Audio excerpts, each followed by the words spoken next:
Hello students, welcome to government commerce college BCom part third EAFM paper first rural development and cooperative ग्रामीण विकास एवं सहकारिता।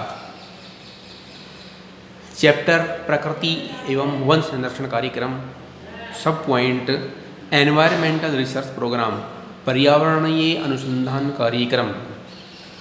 भारत सरकार समय समय पर क्या प्रतिवर्ष और हर समय पर्यावरण के विकास से संबंधित कार्यक्रम अपनाने पर जोर देती रहती है और इसी के लिए सरकार समय समय के ऊपर रिसर्च प्रोग्राम का आयोजन भी करती रहती है। तो एनवायरमेंटल रिसर्च प्रोग्राम कैसे कैसे होते हैं, इसके बारे में इस कार्यक्रम का उद्देश्य संसाधन प्रबंध की स्थायी नीति विकसित करना और देश के प्राथमिकता प्राप्त क्षेत्रों में पर्यावरण अनुसंधान के लिए सुविधाओं तथा प्रशिक्षित कंपनियों की व्यवस्था करना है। अनुसंधान परियोजनाओं को 3 भागों में बांटा गया है।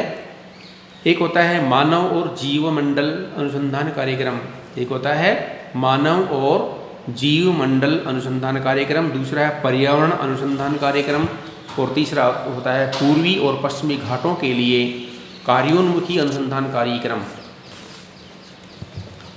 कई छोटी और विशिष्ट अनुसंधान परियोजनाओं का भी समर्थन किया जा रहा है। विशेषज्ञ समितियां और विशेषज्ञ कार्यदल का पर्यावरण अनुसंधान के लिए प्राथमिकता वाले क्षेत्रों के बारे में सिफारिश करते रहते हैं, प्रगति का मूल्यांकन करते रहते हैं और अनुसंधान परियोजनाओं को लागू करने के लिए उचित उपाय सुझाते भी हैं। अनुसंधान के लिए प्राथमिकता वाले क्षेत्रों की भूमि, जल, वायु, आकाश, ऊर्जा, इन 5 मूलभूत तत्वों में पहचान की गई है।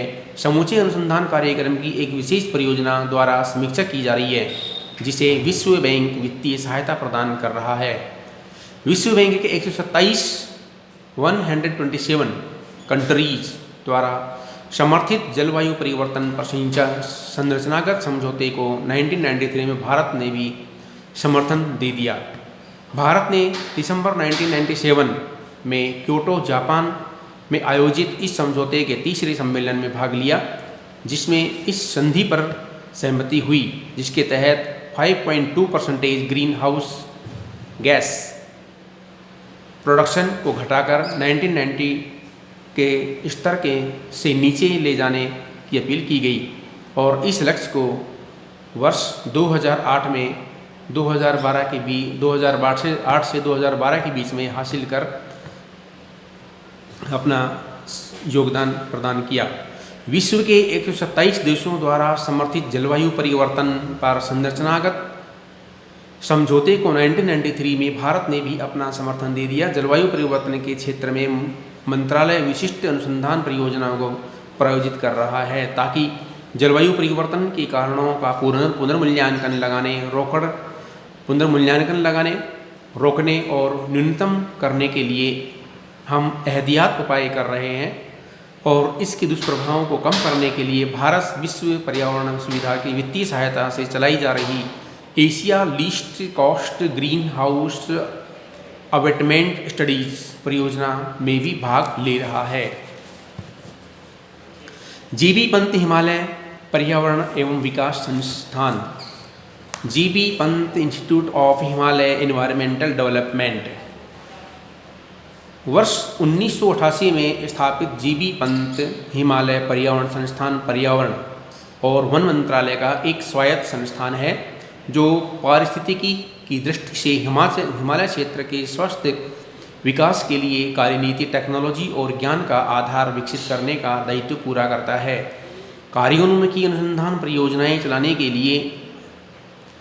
चलाने के अलावा इस संस्थान ने हिमालय क्षेत्र में जलवायु संबंधी सूचनाएं एकत्र करने तथा उनका विश्लेषण करने के लिए 3 मौसम अनुसंधान केंद्र भी स्थापित किए हैं।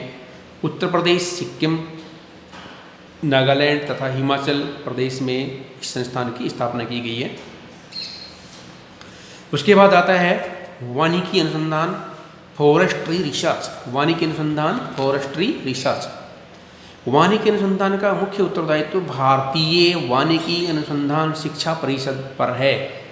इसके अंतर्गत कुछ वानिकी अनुसंधान संस्थान और केंद्र हैं, जैसे नंबर 1 वन अनुसंधान संस्थान देहरादून। नंबर 2 शुष्क क्षेत्रीय वानिकी अनुसंधान संस्थान जोधपुर। नंबर 3 वर्षा और आर्द्र क्षेत्रीय सदाबहार वन जोरहाट। नंबर 4 लकड़ी विज्ञान और प्रौद्योगिकी संस्थान बेंगलोर। नंबर 5 उष्णकटिबंधीय वन संस्थान जबलपुर। नंबर 6 वृक्ष प्रजनन और वन अनुवांशिकी संस्थान कोयम्बटूर। नंबर 7 शुष्क वृक्ष अनुसंधान केंद्र शिमला। शुष्क वृक्ष अनुसंधान केंद्र शिमला। नंबर 8 वन उत्पादकता केंद्र रांची। सामाजिक वानिकी और पारिस्थितिकी पुनर्स्थापन संस्थान इलाहाबाद। नंबर 10 वानिकी अनुसंधान तथा मानव संसाधन विकास संस्थान छिंदवाड़ा। जैव तकनीकी तथा कच्छ वनस्पति वनों के लिए उच्च केंद्र हैदराबाद। इसके अलावा भारतीय प्लाईवुड उद्योग अनुसंधान संस्थान बेंगलोर उद्योग मंत्रालय से पर्यावरण और वन मंत्रालय के अंतर्गत स्थानांतरित कर दिया गया है। यह संस्थान लकड़ी के उत्पादों के अनुसंधान के अलावा कर्मचारियों को लकड़ी के सर्वोत्तम प्रयोग का प्रशिक्षण भी देता है। भोपाल स्थित भारतीय वन प्रबंधन संस्थान वन प्रबंधन से संबंधित शिक्षण प्रशिक्षण अनुसंधान और परामर्श की सेवा भी प्रदान करता है। उसके बाद आता है वन्य जीवन अनुसंधान वाइल्ड लाइफ रिसर्च। वन्य जीवन अनुसंधान का कार्य भारतीय वन्य जीवन संस्थान देहरादून और सलीम अली पक्षी विज्ञान तथा प्रकृति इतिहास केंद्र कोयम्बटूर करते हैं।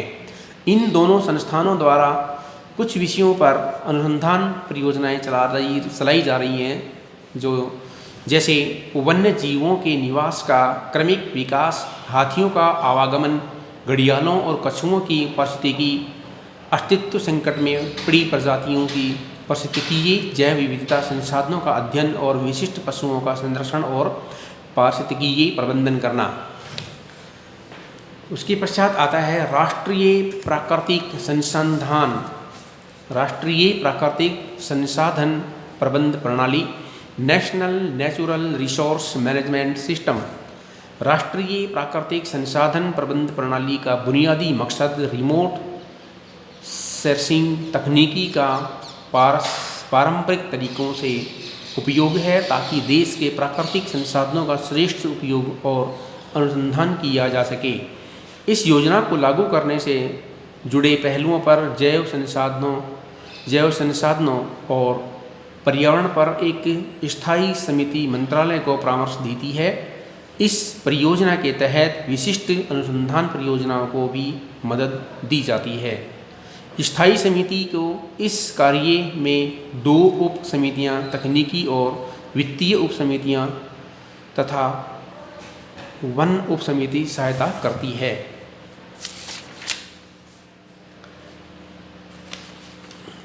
तो ये था हमारा राष्ट्रीय कृषि प्राकृतिक संसाधन प्रबंध प्रणाली, वाइल्ड लाइफ रिसर्च और फॉरेस्ट्री रिसर्च। इसके अगले वीडियो आपको बताए जाएंगे नेक्स्ट डे। धन्यवाद।